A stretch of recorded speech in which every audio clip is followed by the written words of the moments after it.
Hey, how's it going? Hope you all had an awesome weekend.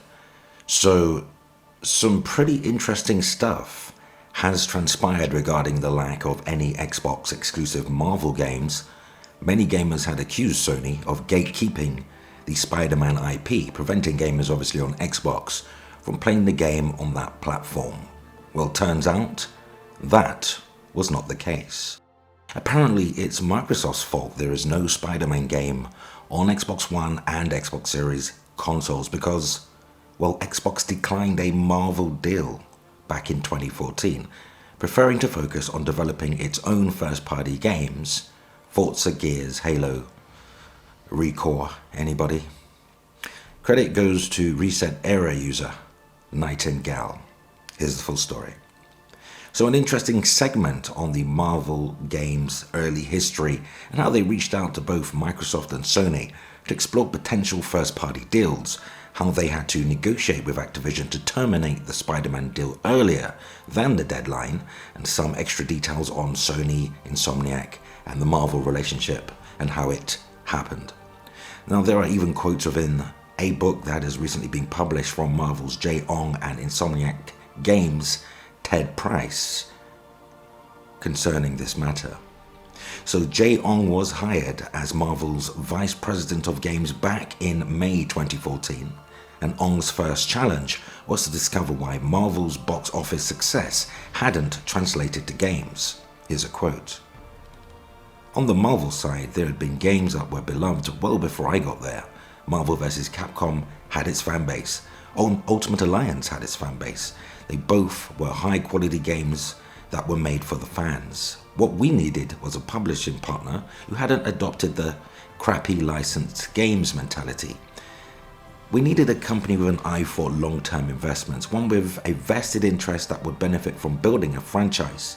That partner would need to really have a deep pool of talent, commitment to quality, and exhaustively deep pockets.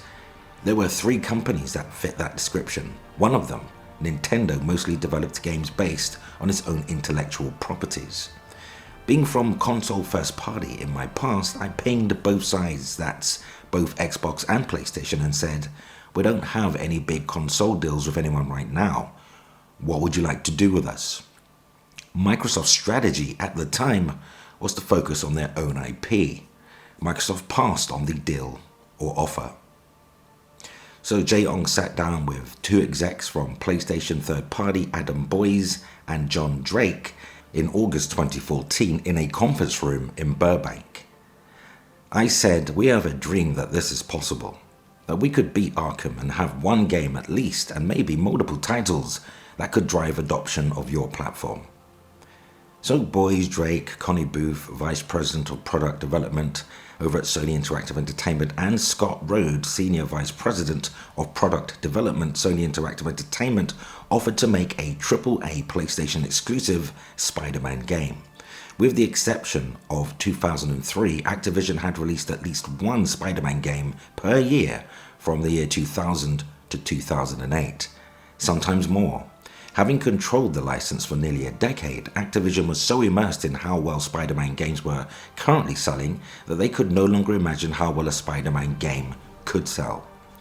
You've got Spider-Man, you've got Sony, you've got people willing to throw 40 or 50 million into a game conservatively. And that's very different. In those days before Arkham Asylum, the publisher was paying you, not the licensor, and the publisher wanted to spend as little as possible. So Marvel decided to approach Activision about terminating the contract early. As they negotiated the request, Ong explained that Spider-Man needed new talent, a bigger budget, and fresh eyes. We finally negotiated a deal for them to walk away. It was a mutually beneficial deal. When we shook hands on it, they asked, so what are you going to do with this IP after you get it back? And I said, I'm going to find a better home for it.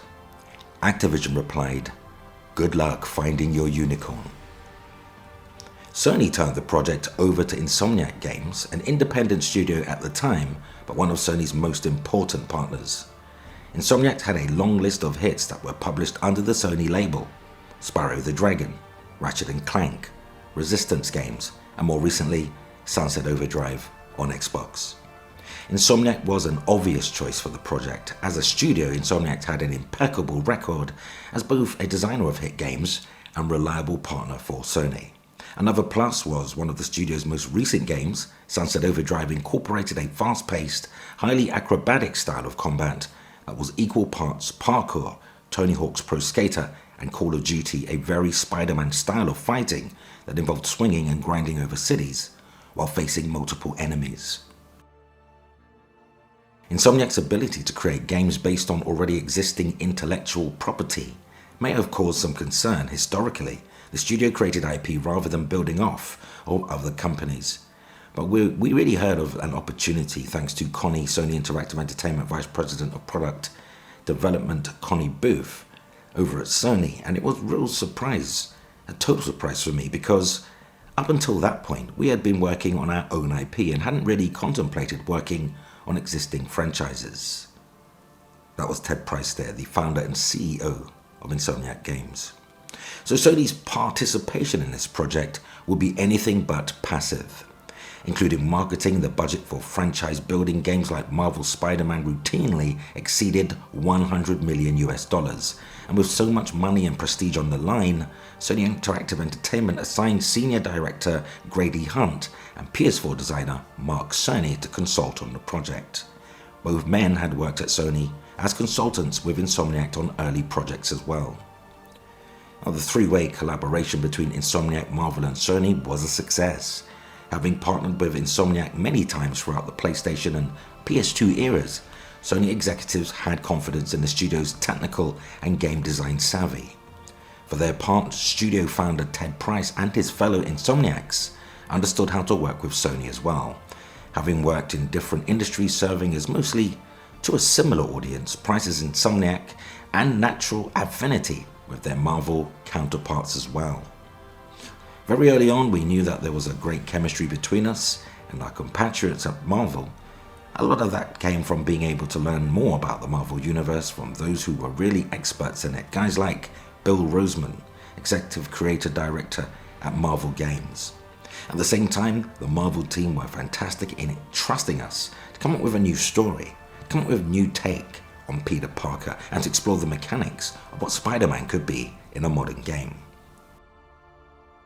Marvel's Spider-Man was indeed a worthy rival to the Arkham games. Breaking Spider-Man into the top tier of games wasn't only a question of money and technology, it was a question of finding a team with a grand vision. Insomniac Games wanted to create an iconic game for an iconic superhero. Marvel's active participation ensured a new level of authenticity. Wanting to create a PlayStation exclusive franchise, so Sony not only lent Marvel Spider-Man a gigantic marketing budget, $100 million, the console giant also offered technical support from beginning to end. When it came to Spider-Man, Activision wasn't prepared to compete against games like Batman Arkham Asylum, but Sony was. To date, the Arkham games and Marvel Spider-Man are unrivaled among superhero games for sales, with a steep drop to the next tier down. In 2020, as Sony prepared to release PlayStation 5, the exclusive game headlining that release was Marvel's Spider-Man, Miles Morales. Marvel's Spider-Man was the first time that Marvel proper realized that games as a medium could drive the brand, could drive brand affinity, as we call it. And look, I know it's an awful lot of information to take in, so to summarize, according to the book, Microsoft passed on the opportunity to develop Marvel games back in 2014. They contacted both Xbox and PlayStation, and at the time Microsoft's strategy was to focus on their own IP, so they passed. And the rest is history, as the Spider-Man IP went on to become Sony's best-selling game ever, and with a sequel, Spider-Man 2, and a Wolverine game in the works for 2023, it looks like Microsoft's loss is indeed Sony's game, from the past, the present, and the future. So now perhaps people can shut the fuck up about Sony PlayStation bagging all the Marvel/Spider-Man games and keeping it off the Xbox platform. It'll be real interesting to see what people think in the video comments. So what say you? Let's continue the discussion cordially in the comments. Go ahead, sound off, share your thoughts and opinions on today's news, as that brings us to the end of the video. Subscribe for more gaming news, rumor and speculation. Hit the like button and yes, hit the notification bell so we don't miss each other. And you can help Foxy Games UK reach more gamers. Feel free to share the video. You may also want to consider supporting Foxy Games via Patreon. We're like family now, so thank you. You can find a link in the video description. And that concludes our time together on this Monday. Thanks for hanging out with me. Until next time, play games, not corporations.